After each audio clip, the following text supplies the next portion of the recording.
about one of the worst mistakes you made at the beginning of your career. I made one not having copies of everything the day of, because I was like, oh, I've set it up ahead of time. I know that I contacted the person and emailed them and just thought that everything was done.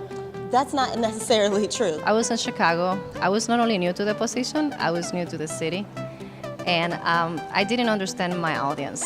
It was an outdoor event as part of a 5K run, and I created this beautiful, beautiful concept for the client.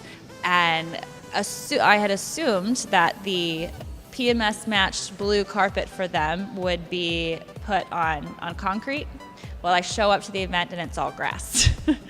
One of the worst mistakes I ever made was thinking that I could get out of a sticky situation and not ask the questions about it.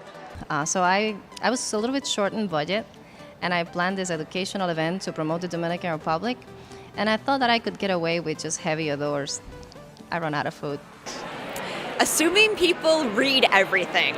They don't. You need to constantly be after your attendees for deadlines and due dates and where they need to be and what they need to be doing. So I thank God for the relationships that I've built in this business, because I was able to have a subfloor delivered within 30 minutes.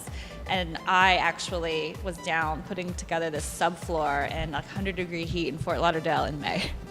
I had the unfortunate mistake of letting someone else sign a contract that put our nonprofit in the hole of $54,000 in attrition.